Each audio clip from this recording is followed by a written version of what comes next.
آج ہمیں موضوع جو ملا ہے وہ ہمارے اکابرین کی طرف سے، حضرات کی طرف سے ہے، اور وہ موضوع ہے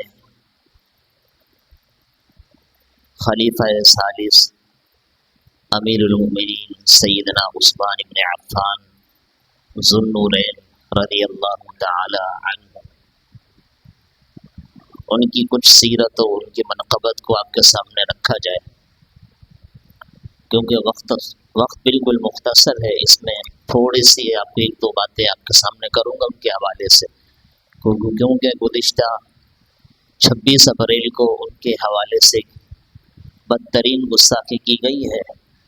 تو اس حوالے سے پھر علماء نے مشاورت کے پاس یہ طے کیا کہ اس جمعے کو جتنے بھی خطباء کرام ہیں وہ سارے کے سارے اپنے خطبات کے اندر حضرت عثمان بن عفان کی منقبت کو اور ان کی تعریف کو لوگوں کے سامنے اجاگر کریں۔ حضرت عثمان غنی رضی اللہ عنہ کا نام و نامی عبداللہ ہے، فرمائے کہ ان کا نام عثمان، ان کے والد کا نام عفان ہے، اور اسی طریقے سے ان کا جو سلسلہ نسب ہے وہ 5ویں پشت پر جا کر حضور علیہ الصلوۃ والسلام کے ساتھ مل جاتا ہے والد کی طرف سے، اور اسی طریقے سے والدہ کی طرف سے بھی جو ان کا سلسلہ نسب ہے وہ بھی 5ویں پشت پر جا کر حضور علیہ الصلوۃ والسلام کے ساتھ ان کے نسب کے ساتھ مل جاتا ہے۔ تو اس سے یہ خلاصہ نکلتا ہے کہ حضور علیہ الصلوۃ والسلام ہی کے خاندان سے آپ کا تعلق ہے، اور آپ کا جو لقب آپ کو جو ملا ہے وہ ہے ذو النورین، یعنی 2 نوروں والے۔ حدیث میں آتا ہے کہ ان کو ذو النورین اس لیے کہا جاتا ہے کہ ان کے گھر کے اندر حضور صلی اللہ علیہ وسلم کی 2 بیٹیاں ان کے نکاح کے اندر ہیں، یکے بعد دیگرے حضور علیہ الصلوۃ والسلام نے اپنی بیٹیوں کو 2 ان کے نکاح میں دیا۔ پہلے حضرت رقیہ ان کو نکاح میں دیا، جب ان کا انتقال ہوا تو ان کے انتقال کے بعد حضور علیہ الصلوۃ والسلام نے اپنی بیٹی ام کلثوم ان کے نکاح کے اندر دی۔ تو حضرت عثمان ابن عفان رضی اللہ تعالی عنہ کو ذو النورین اس لیے کہا جاتا ہے کہ 2 نوروں والے حضور علیہ الصلوۃ والسلام کی 2 صاحبزادے ان کے نکاح کے اندر ہیں۔ ساتھ ساتھ میں حضرت عثمان ابن عفان رضی اللہ تعالی عنہ بڑے ہی جلیل قدر صحابی ہیں، کہ فرمائے کہ ان کے سخاوت کے کیا کہنے کہ جب مدینہ منورہ حضور علیہ الصلوۃ والسلام اپنے صحابہ کرام کے ساتھ تشریف لے گئے، ہجرت کر کے چلے گئے مکہ سے، تو وہاں پر میٹھا پانی کا کوئی بندوبست نہیں تھا، کڑوا پانی آیا کرتا، تو مسلمان بڑے پریشان تھے، صرف کسی ایک شخص کا کنواں تھا، روایت میں آتے کہ ایک مسلمان کا کنواں تھا، بخاری شریف کی روایت ہے کہ یہودی کا کنواں تھا، تو 2 روایتیں مختلف ہیں، بہرحال جس کسی کا بھی تھا تو ایک کنواں تھا، تو اس کنویں کے اندر صرف میٹھا پانی دریافت تھا، میٹھا پانی وہیں سے ملا کرتا تھا، اور وہ جو شخص تھا کنویں کا جو مالک تھا وہ ایک مد کے برابر، ایک مد غلے کے برابر ایک مشکیزہ بھرنے کی اجازت دیتا تھا کہ ایک مشکیزہ لے کر چلے جاؤ اور ایک مد غلہ مجھے دے کر جاؤ، تو لہٰذا وہ کنویں کا جو پانی تھا وہ فروخت کیا کرتا تھا قیمت کے ذریعے سے۔ تو جب آپ علیہ الصلوۃ والسلام تک یہ ساری کی ساری چیزیں موصول ہوئی کہ مسلمان بڑے تنگی کے عالم میں ہیں، کیوں نہ اس کنویں کو خرید لیا جائے، تو اس شخص سے پوچھا کہ بھئی ایسے ایسے آپ کے پاس یہ کنویں ہیں، آپ اس کو ہمارے حوالے کر سکتے ہو، اس کے بدلے میں آپ کو جنت مل جائے اللہ کے ہاں سے۔ انہوں نے کہا نہیں میں تو بہت غریب ہوں، میں نہیں دے سکتا، لہٰذا میرا جو گزر بسر اسی سے ہوتا ہے۔ تو حضور علیہ الصلوۃ والسلام کا تو آپ کو پتہ ہے ان کی عادات مبارکہ میں سے اصرار کرنا تو تھا نہیں، صرف ایک ترغیب دینا پایا جاتا تھا، تو حضور علیہ الصلوۃ والسلام ان کو یہ ترغیب دے رہے تھے، تو تھوڑی ہی دیر کے بعد حضرت عثمان ابن عفان کو پتہ چلا کہ حضور علیہ الصلوۃ والسلام اس کنویں کے خریدار بننا چاہتے ہیں، تو فوراً اس شخص سے پوچھا کہ بھئی آپ یہ کنواں بیچنا چاہتے ہیں؟ انہوں نے کہا میں بیچ دوں گا اگر مجھے کوئی اچھی قیمت ملے گی۔ انہوں نے کیا چاہتے ہیں اس کی قیمت؟ کہا 10,000 دراہم چاہیے مجھے۔ انہوں نے 10,000 دراہم دے عثمان ابن عفان نے، اور وہ کنواں خرید لیا۔ خریدنے کے بعد حضور علیہ الصلوۃ والسلام کی خدمت میں دی، اللہ کے رسول یہ کنواں آپ خریدنا چاہتے ہیں؟ کہ جی میں خریدنا چاہتا ہوں۔ کہ اس کے بدلے میں کیا ملے گا؟ کیا جنت؟ کہ اللہ کے رسول یہ لو آپ مجھے جنت کی بشارت۔ پھر اسی طریقے سے فرمایا کہ ایک اور حضور علیہ الصلوۃ والسلام مسجد کے اندر تشریف فرما ہے، مسجد نبوی کے اندر، وہاں پر دیکھا کہ مسجد نبوی بہت چھوٹی پڑ رہی تھی، صحابہ کرام کا حلقہ بہت بڑھتا جا رہا تھا۔ حضور علیہ الصلوۃ والسلام نے کہا کہ بھئی ہے کوئی برابر میں ایک کسی شخص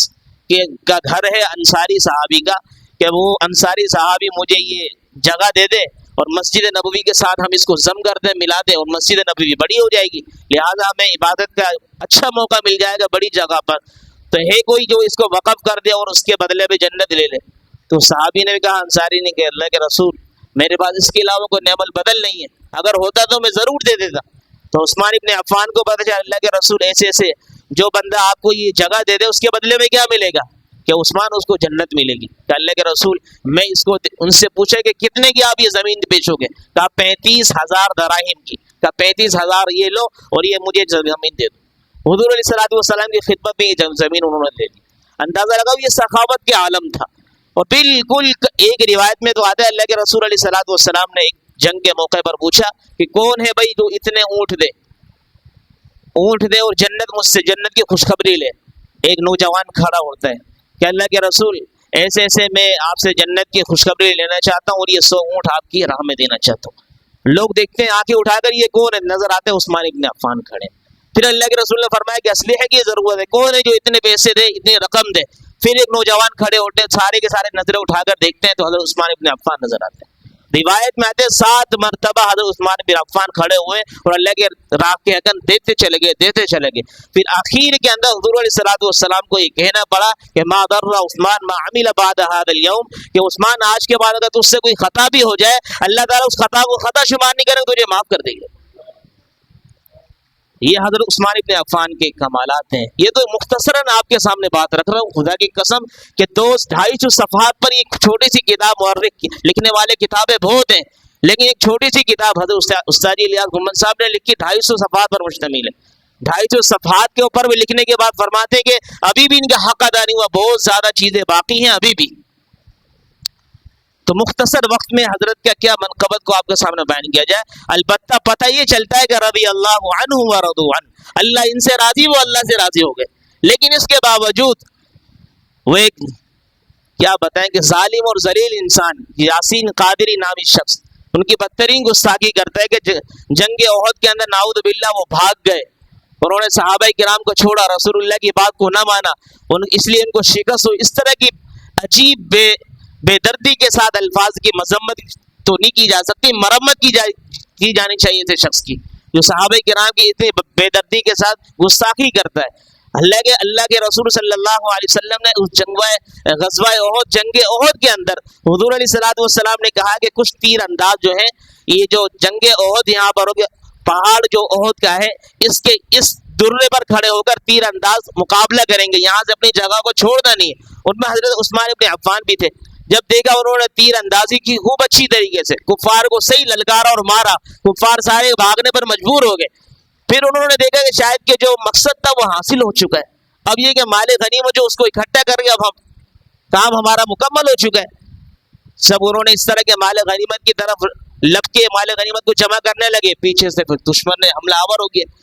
دشمن حملہ آور ہوئے تو اس وجہ سے مسلمانوں کو تھوڑا سا نقصان اٹھانا پڑا۔ اب اس چیز کو وہ کس طریقے سے بیان کر رہے ہیں کہ نعوذ باللہ انہوں نے اس ٹھکانے کو چھوڑا، نعوذ باللہ اللہ کے رسول کی نافرمانی کی، ساتھ ساتھ میں وہ لوگ بھاگ گئے، شکست کھا گئے۔ اس طرح کے الفاظ زیب نہیں دیتے مسلمان کے لیے کہ ایک صحابی کے رسول کے بارے میں اس طرح کے الفاظ اپنی زبان سے نکالے۔ اور حالانکہ اللہ تعالیٰ نے خود قرآن میں فرمایا انما استزلهم الشیطان ببعض ما کسبوا، کہ شیطان نے کسی وجہ سے ان کو بہکا دیا تھا، شیطان نے پھسلا دیا، جو اصل کام تھا اس سے ہٹا کر کسی دوسرے کام میں لگا دیا۔ یہ تو اللہ تعالیٰ نے بیان فرمایا، ساتھ ساتھ میں اللہ نے کیا فرمایا کہ ہاں حقیقت میں سے غلطی ہو گئی، انما استزلهم الشیطان ببعض ما کسبوا، آگے کیا فرمایا وَلَقَدْ عَفَا اللَّهُ عَنْهُ، کوئی مسئلہ نہیں ہے، اگر غلطی ہو گئی تو میں اللہ نے ان کو معاف کر دیا۔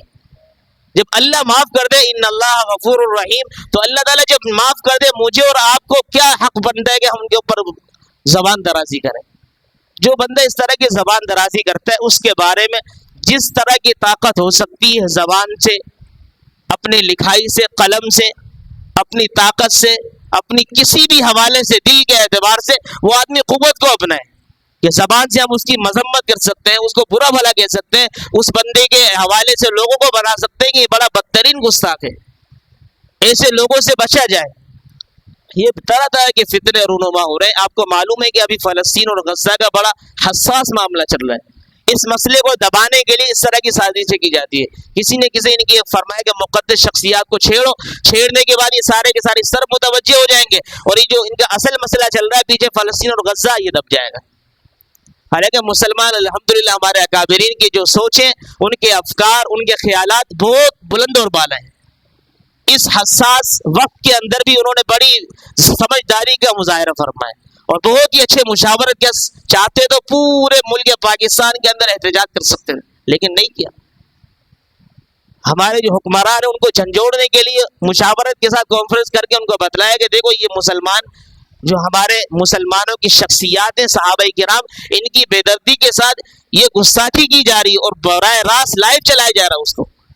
میڈیا پر نشر کیا جا رہا ہے. ایک تو ہوتا ہے نا نعوذ باللہ کوئی گستاخی کر لی، چلو زبان پھسل جائے، بار بار اس پر ہر درمی دکھائی جا رہی، نہیں میں گستاخی نہیں کر رہا، یہ بالکل حقائق بیان کرو قرآن و حدیث کے ذریعے سے. جس کو قرآن و حدیث پڑھنا نہ آئے، عبارت پڑھنا نہ آئے، وہ کیا قرآن و حدیث کو سمجھے گا؟ قرآن و حدیث کو تو وہی سمجھے جو قرآن و حدیث پڑھنا بھی آئے، اس کو سمجھنا ہے، زبر زیر پڑھنا ہے، ان کی عبارات پڑھنا ہے. جس کو عبارات پڑھنا نہیں آتی وہ کیسے قرآن عظیم کے معنی کو سمجھے گا، اس کے مفہوم کو سمجھے گا، اس کے مطالب کو سمجھے گا؟ بس اللہ تعالیٰ سے دعا ہے کہ اللہ رب العالمین اس طرح کے جتنے بھی گستاخ ہیں ان کو ایسا عبرت کا نشان بنا دے کہ تاکہ پتہ چل جائے پوری دنیا کو کہ صحابہ کرام جیسی شخصیات ہیں، ان پر کوئی بھی نعوذ باللہ کیچڑ اچھالنے کی کوشش کرے گا تو اس کا حشر یہ ہوگا. اللہ تعالیٰ ہمیں ان باتوں پر سمجھ کر اور اپنے صحابہ کرام کی جو شخصیات ہیں ان کو سمجھ کر ان کا مطالعہ کرتے ہوئے اپنی زندگیوں کے ان کے مطابق ڈھالنے کی اللہ تعالیٰ توفیق عطا فرمائے. وما علینا الا البلاغ.